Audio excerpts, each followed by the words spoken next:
Okay, I'm gonna talk about deflation that is currently happening in China, and deflation that has been happening in Japan.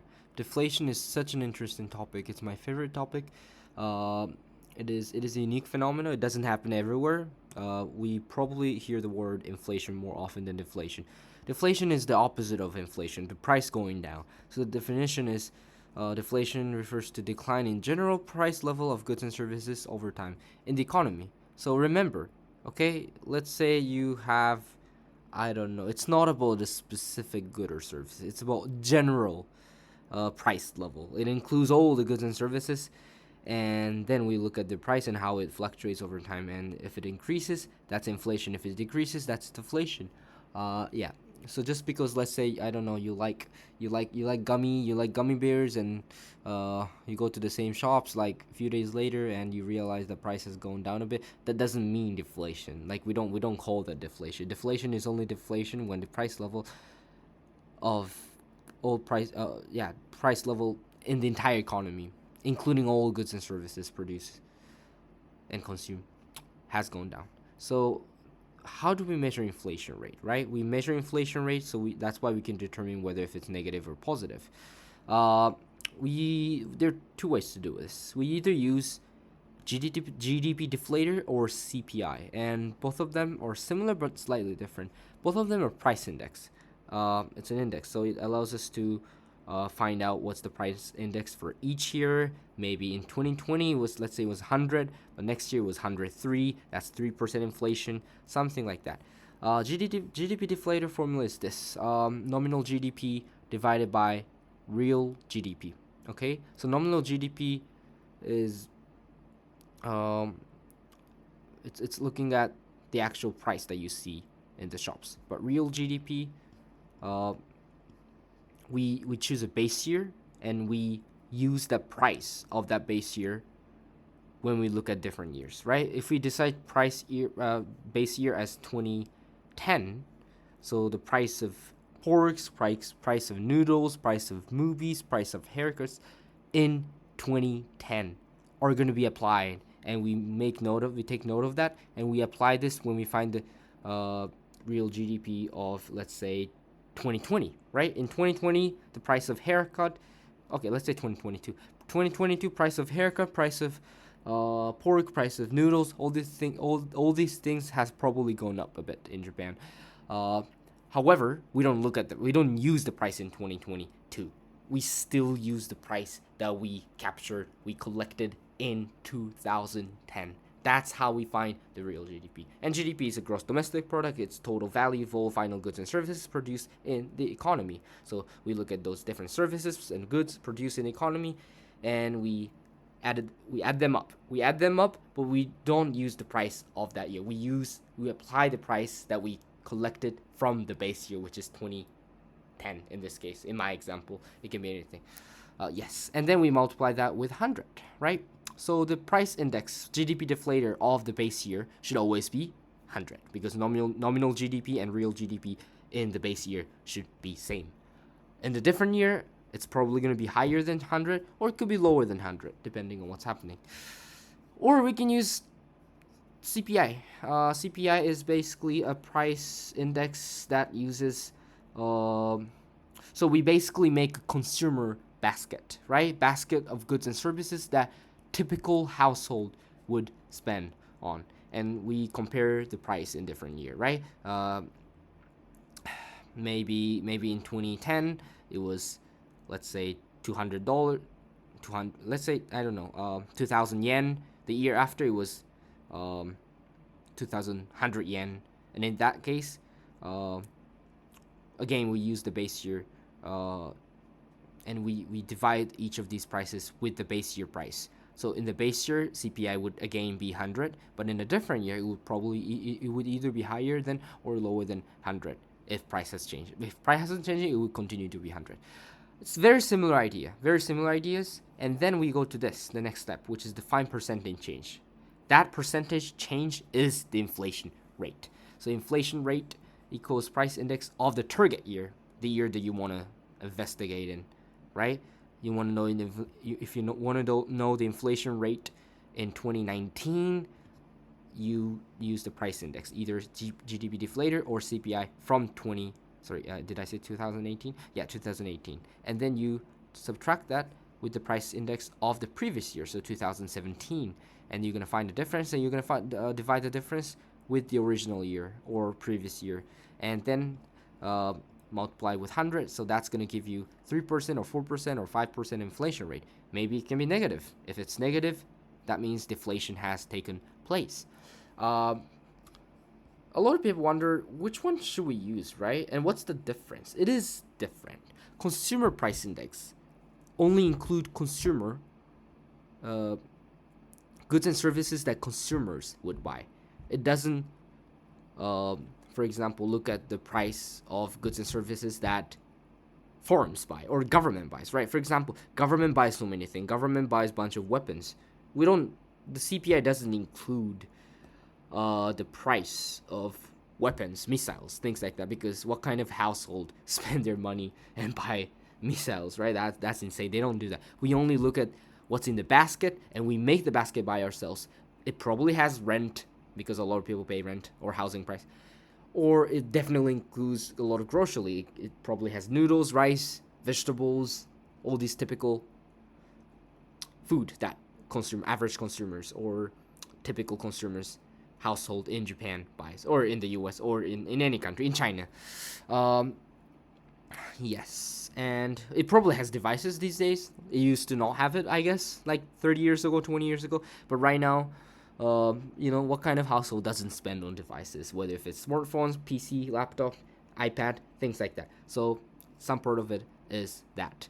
But GDP deflator, GDP is total production, right? So it looks at all the products, every single products, and all these goods and services produced in the economy. It looks at everything. It looks at missiles price, because government is buying missiles for most of the countries. It looks at what firms buy. Firms buy more intensive, big stuff. Like maybe firms buy a lot of machines, right? They definitely buy more machines than household.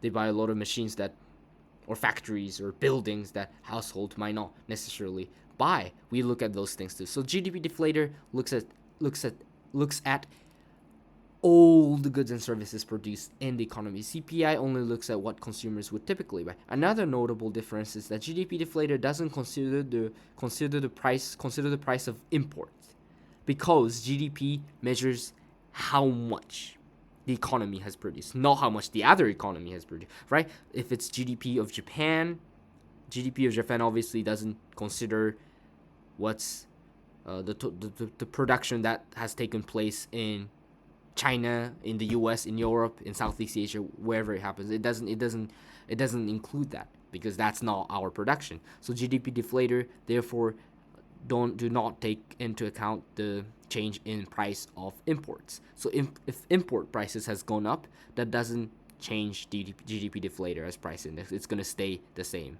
if import is the only thing whose price has gone up. But CPI does include import, because CPI looks at typical goods and services that household buys, and household buys a lot of imports, right? A lot of devices, for example, or imports, right? Yeah, well, unless Japan is making it by ourselves domestically. What else? A lot of food. If you buy pineapples, who doesn't buy pineapples? A lot of pineapples came from other countries like Philippines. They're not considered in GDP deflator. So pineapple price going up wouldn't change GDP deflator at all. But CPI would be influenced by it, just by a bit, if it's only pineapple. But yeah, so that's the notable difference. And we have this graph here, very, very interesting. Yes, so this is GDP deflator change in GDP deflator. In other words, this is inflation. Okay, inflation rate used to be 3%. It goes down, then it goes negative here in 1990s, and it goes up a bit, and it's constantly very, very low. It's below zero. Price is going down, down, down. And for a lot of these years, price of goods and services produced in Japan has gone down by 1%, right? That's quite significant. And it left deflation behind in around before 2015, but it goes down a bit again, and then yeah, after 2022-ish, it's very high. And if you look at China, China wasn't like this. China wasn't suffering from experiencing deflation for most of the time. It's constantly high, 2%, 3%. It goes down a bit here, but it's still high. Then it goes below zero in 20. I think it's 2023, something like that. We can look at the actual source. I've got data from here. Yes, so it's negative 0.7. Okay, the price of goods and services that Chinese people produced in China has gone down by 0.7%, 0.5% in 2023. Okay, so that's certainly a deflation. So China is experiencing deflation currently, I believe. Yeah, and yeah, people might wonder what's the problem with deflation. I'm gonna talk about why is it a problem, but before that, we need to know why this happens. Okay, cause of deflation. So cause of deflation is it can be many things, but typically it's this: decline in aggregate demand, often due to low consumer confidence. Okay, we know what aggregate demand is, right? It's a total demand in the economy, total spending, that how much the economy is spending, how much all these economic entities are spending in the economy in a given price over a period of time, right? And it goes up when, for example, government spends a bunch of money and buy a lot of things, or when firms buy a lot of things, or when household consumers buy a lot of things. It goes up. Aggregate demand goes up. But vice versa, if household lose their confidence, start worrying about their future prospect, or maybe they have lost jobs, or their wages is very low, or their wages is going down, something like that, they're gonna lose confidence.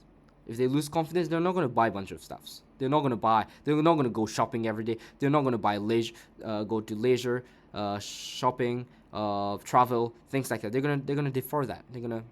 Yeah, and that's gonna lead to decline in price. And I can actually visualize this. Let me just erase this, and let's. Yeah, we again use aggregate supply and aggregate demand, ADAS model, very useful one, and it's gonna clearly prove why aggregate demand falling would lead to price falling in the economy. So we have GDP here. It's always real GDP. And we have inflation rate or price level. It can be both of them, but let's say price level this time, because it makes more sense. And we have aggregate supply here. Yeah, aggregate supply and aggregate demand, AD. And the AD shifts to the left when consumer lose confidence, household lose confidence. It can be firm losing confidence too, but let's say consumers for this time. And then equilibrium point will shift from here to here. So at this point, GDP was at this level. This will be new GDP. And the price level was here originally, but now it has gone down all the way to here. So this is deflation. And the reason why this happened is that when consumers spend less in a given price, firms realize that there are going to be a lot of surplus, right? If the firms continue to produce at this level, they're going to make this much. However, consumers are only going to produce this much. There's going to be a huge gap. There's going to be a lot of surplus of product surplus. And firms realize this and say, this is insane. Consumers are not coming to our shops and buy our stuffs, buy our products and services. We have to cut down production because, when there's a bunch of surplus, they need to make a decision to reduce the production. So they reduce production like this until it will reach equilibrium. And they reduce production, and the market price will go down for almost all these different markets, and then it reaches another equilibrium point where GDP has gone down a bit and price has gone down a bit. So this is what happens in when deflation happened. So that's what happened in Japan and China. In Japan, it happened the bubble burst happened in 1990. So the property value has declined, stock value has declined by very rapidly, and a lot of people lost confidence because of that, and they stopped consumption. They deferred consumption. They cut down their spending, firms, household altogether, and then that led to deflation, which has continued for more than few decades. Very, very painful. China, basically same reason. Quite a few years ago, they experienced property burst. The real estate market experienced a sharp decline in the market price. And what does it mean for a lot of households in China? It's horrible news because, especially for those who own houses, right? A lot of Chinese people, I don't know how many, but quite a lot of Chinese households have houses, and they experience their housing price going down, right? The property value going down. So even if they sell it, they're gonna earn less money than before, maybe, or they're not gonna get as much money as they could have before. That's gonna erode their confidence. They feel so scared. They feel so scared about their future, and they are gonna cut down the consumption, just like what Japan did. And especially for those who bought houses when it was surging, when it was high, but so the price of the house rapidly going down. Those people are probably the biggest victims in China. Same in Japan when that happened, and that happened in 2008 financial crisis in the U.S. too. Yeah, if you buy houses when it was expensive, no expecting that it would go up later, they're gonna end up seeing the opposite, which is their house price going down. So they're gonna a lot of them will probably default, and yeah, very sad. And they're not gonna buy much. They're not gonna. All these household will reduce their spendings especially for leisure, or food, whatever they used to spend, and that caused deflation. And then we can see this here very visually. It has gone down 0%. However, this is the fun part. A lot of people would probably say, what's the problem with price going down? That sounds like it's a good news. You go to shopping tomorrow, it's cheaper than yesterday. It's cheaper than 1 year ago. It's cheaper than a month ago. That sounds like a great news, especially for those who have been suffering from inflation in the past few years, which has been happening worldwide, including US, Japan, Europe, so many other countries. However, it's a horrible news. Deflation, some people even argue it's worse than inflation, high inflation. But let's look at this. The consequences of deflation is that first of all, it differs consumption. Very easy to understand. As a consumer, would you go shopping later than now if price is going down and you're expecting the price to continue to fall? Of course you would go tomorrow, or a month later, or a year later, right? Especially for big, like, expensive stuff. You know the price is going down, so you're not gonna buy it this year. You're gonna buy it next year.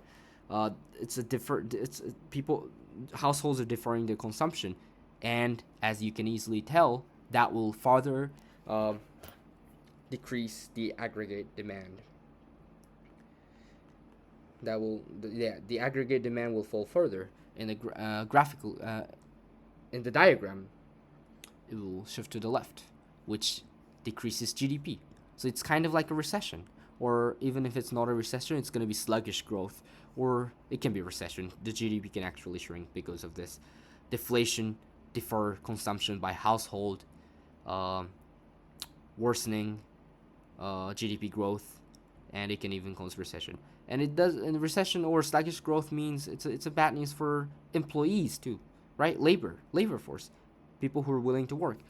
From firms' perspective, they don't do that. They're not going to hire as many people. They can even fire some people. At least they're not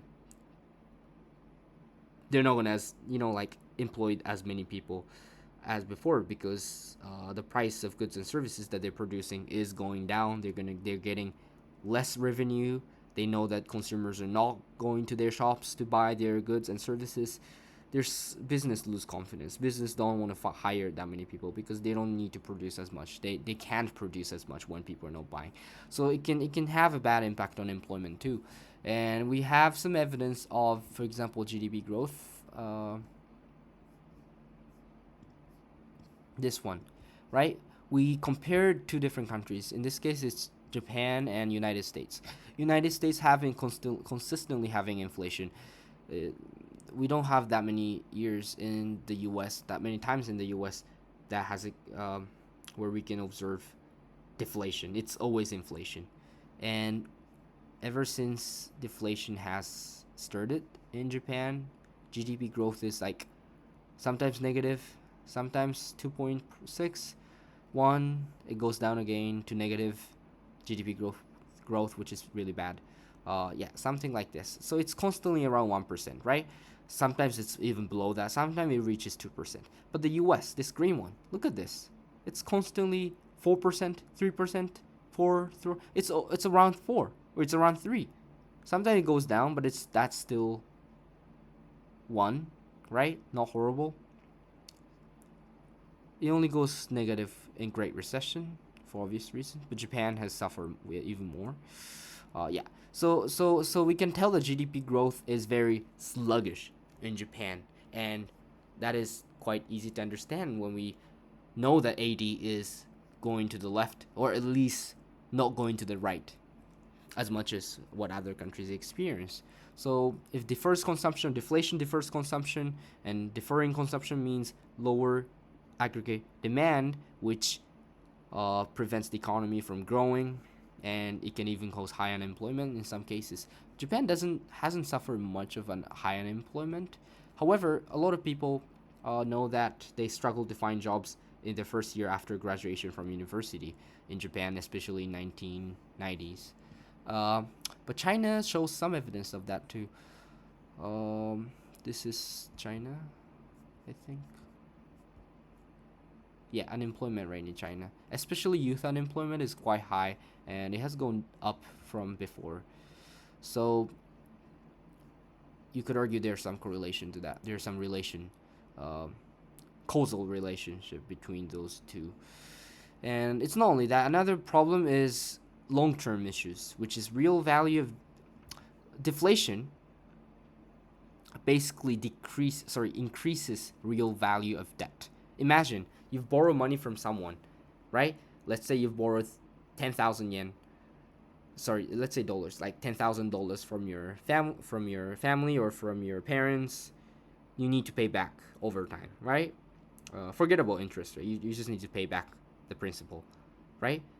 Then you realize that deflation is happening in the economy, right? Prices going down and things like that.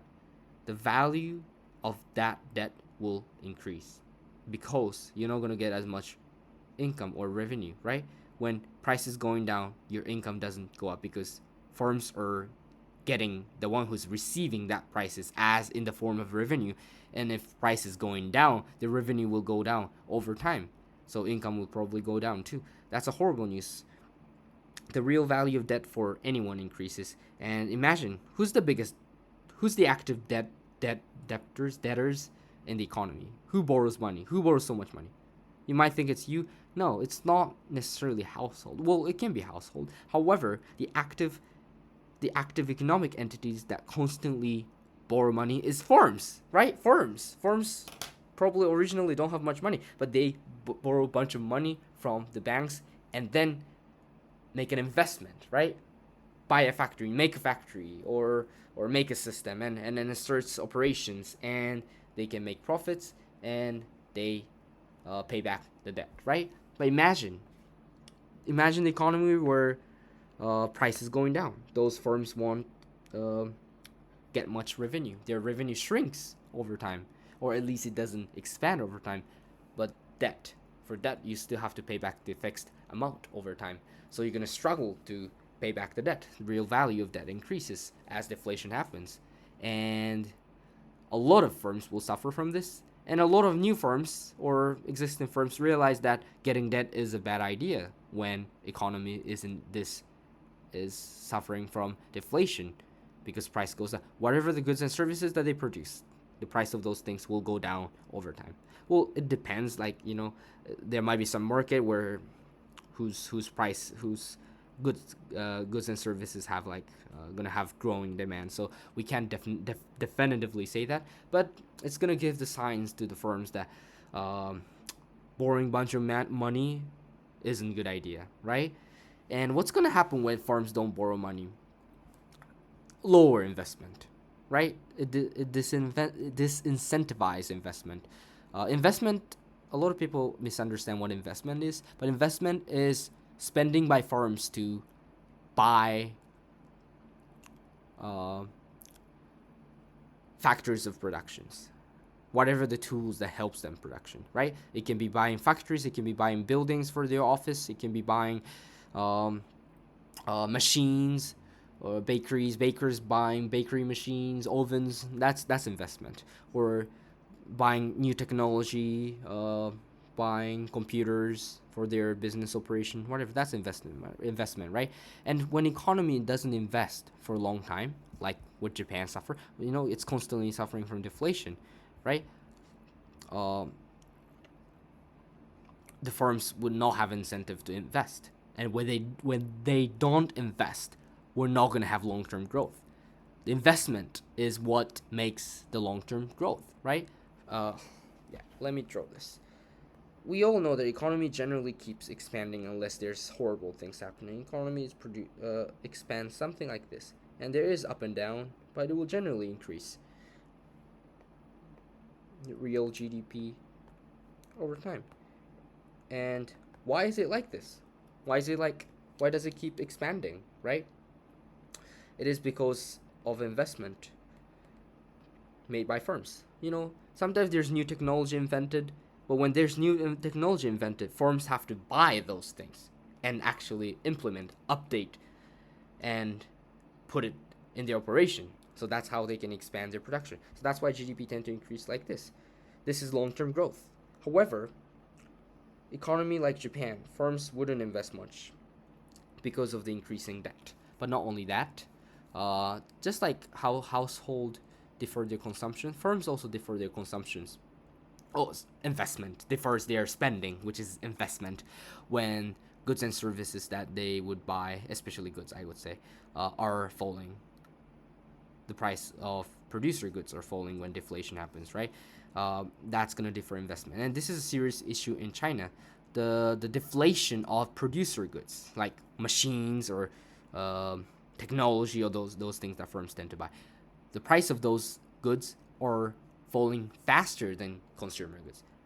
It's a horrible news for firms because, well, firms would not buy it today. They would buy it tomorrow, or they would buy it next year. They're gonna defer it over and over, and that will put a huge limit on investment that Chinese economy would make over time.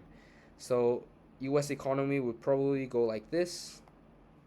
There's up and down. We had some recession, but Japan's economy would go like this because of low investment. So this is the big problem, and we can actually draw this with ADAS2. We have aggregate supply and aggregate demand, and real GDP and price level. And long-term investment lead to long-term economic growth, which would look like this: aggregate supply shifting outward, shifting to the right, and increase it. Intuitively makes sense if you understand aggregate supply as production capacity, right? Production capacity in- only expands when we improve the factors of production. Well, for example, it can be human capitals. If people got smarter, if people get more skilled in the economy, the production capacity would generally expand. So AS shift to the right. It can be about technology, it can be invention of new technology, or updating their factories and installing new machines and things like that. That's what makes sure that AS shifts to the right. And then if AD goes to the right, which would typically happen in the economy, they can experience high economic growth. Long-term growth, right? However, Japan kind of missed this opportunity because of deflation, and that's what China may suffer from in the future unless it gets out of this deflation spiral over time. And I say it's spiral because deflation lead to another deflation. as I said, right? It differs consumption and differs investment, right? So AD shifts to the left as a result of AD shrinks. Aggregate demand shrinks as a result of deflation, but when AD shrinks, that's going to cause further deflation. So it can be a spiral. That's why Japan struggled to get out of this, because a lot of people might wonder, they had like a few decades. Why didn't they get out of it? Why couldn't they get like an expansionary policy, give a bunch of money to people, get people out of their houses and buy a bunch of fun things and spend their money and things like that? Why didn't government do that? It's hard. It's a spiral. Deflation lead to another deflation. So, maybe one stimulus might not completely solve that. And yeah. But that was deflation, very important, and we should probably closely look at what would happen in China in the long term. And I would recommend reading this article. I read this article of what China learned from Japan about escaping deflation. It's a very interesting article that analyzes the economic situation in Japan and China. And yeah, as I said before, we don't have that many examples of economies experiencing long-term deflation. We have countless examples of countries suffering from very, very high inflation, but deflation, not really. So it's a great case studies that we should continue to look at. Thank you.